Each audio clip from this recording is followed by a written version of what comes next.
Vamos a comenzar echándole un vistazo al vocabulario básico de predicación, los conceptos básicos que necesitamos aprender para saber lo que es la predicación cristiana.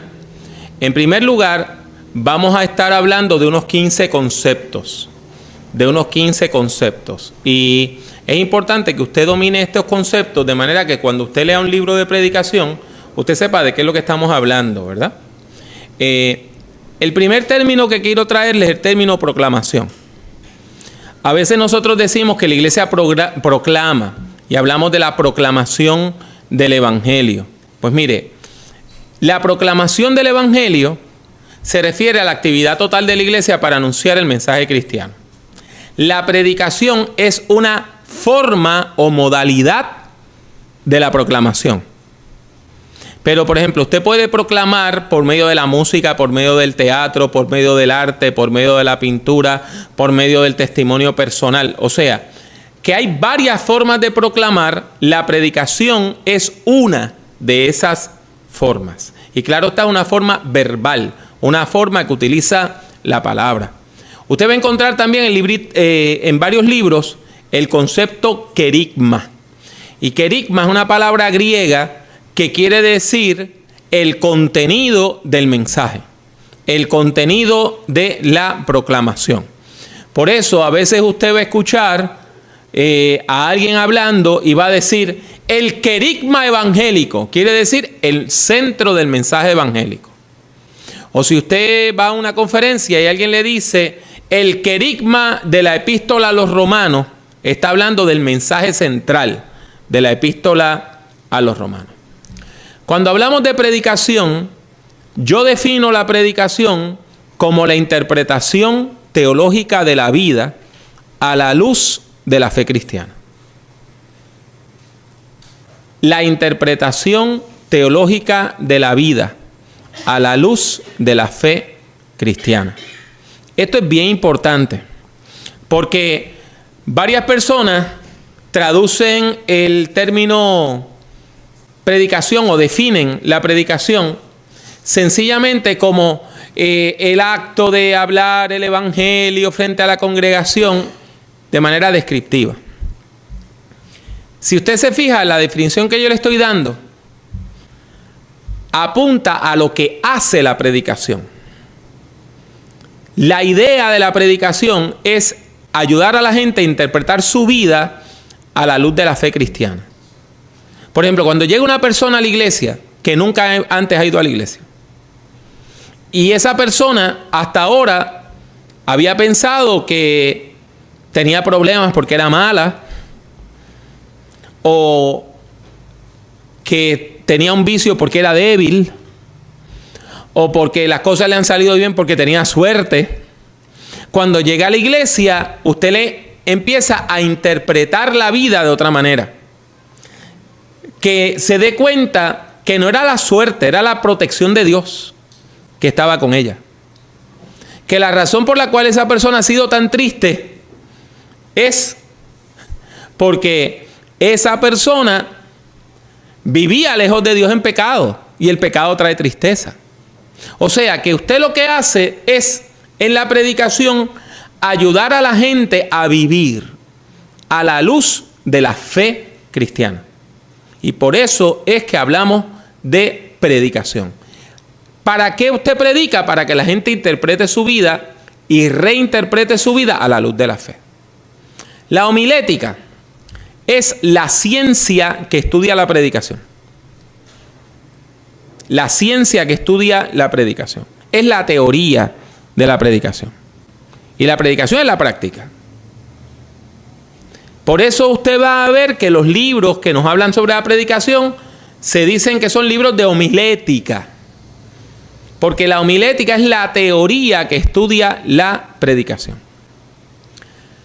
Hay otro concepto que es el concepto exégesis. Exégesis es un estudio bíblico profundo, donde usted trata de determinar el mensaje del texto, el mensaje original del texto.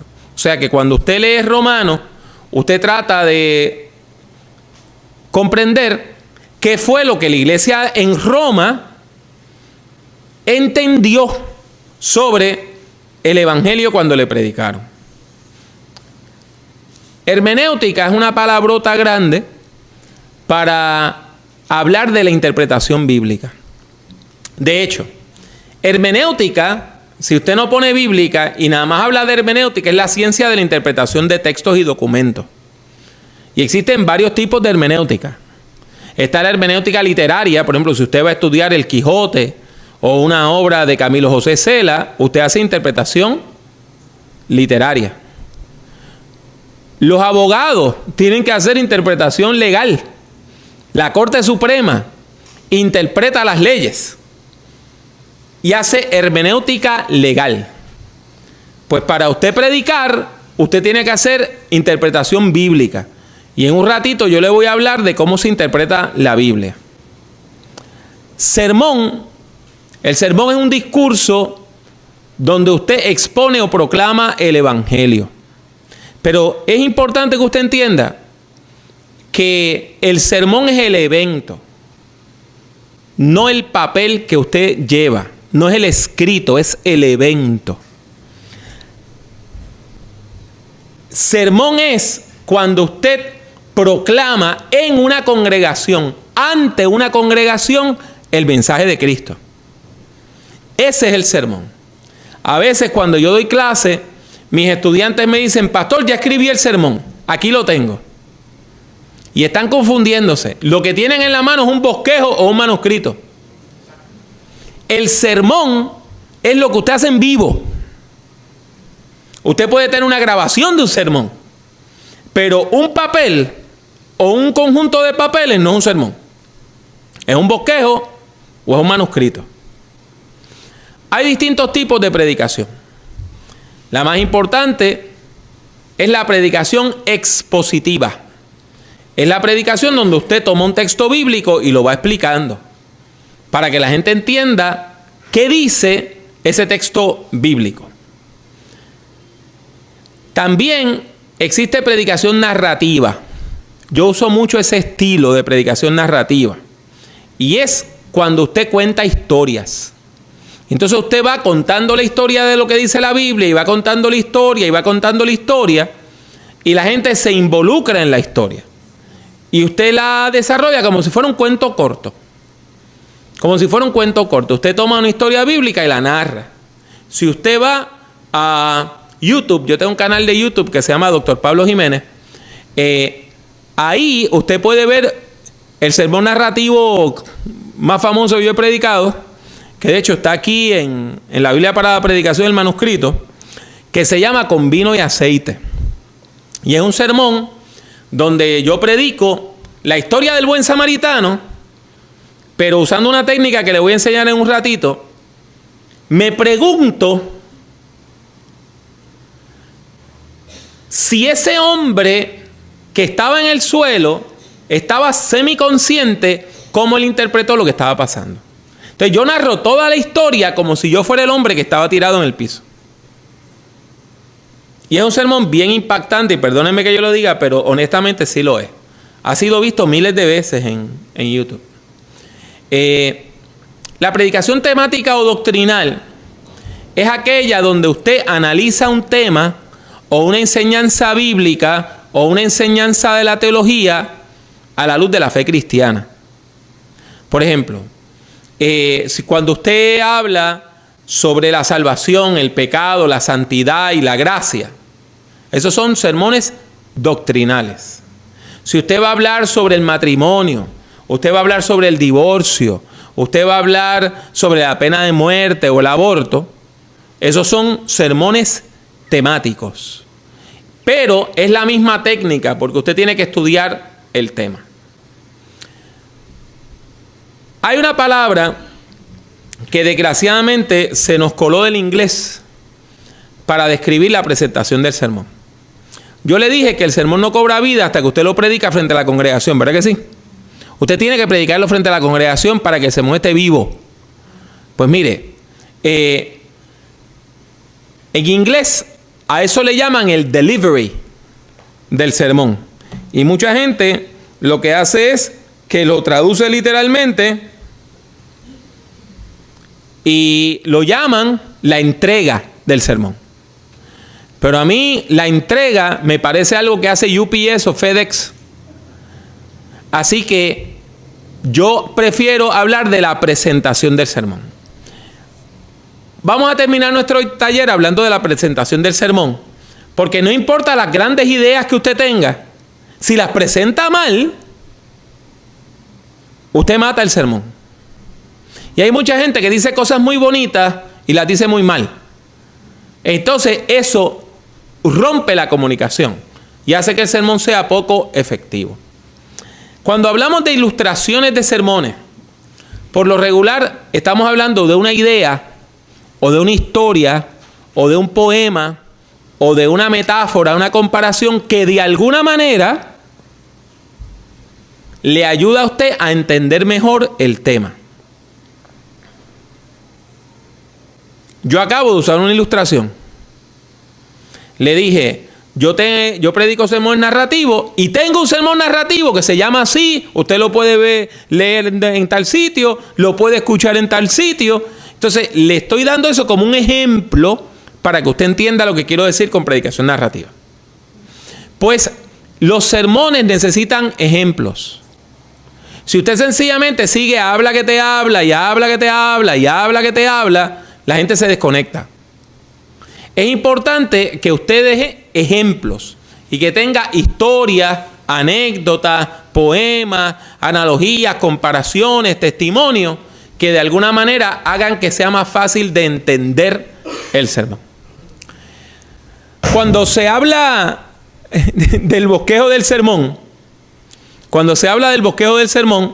por lo regular decimos que hay un bosquejo, unas notas homiléticas. Es que para hablar al frente se supone que usted vaya preparado o preparada y que usted lleve unas ideas que estén escritas. Usted tiene dos opciones. Usted puede llevar nada más las ideas más importantes en orden, o sea, un bosquejo, o usted puede escribir todo lo que va a decir y leerlo. Eso se llama el manuscrito del sermón. Y esas son las dos opciones que usted tiene. Es importante que si usted va a hacer un bosquejo, usted utilice oraciones completas.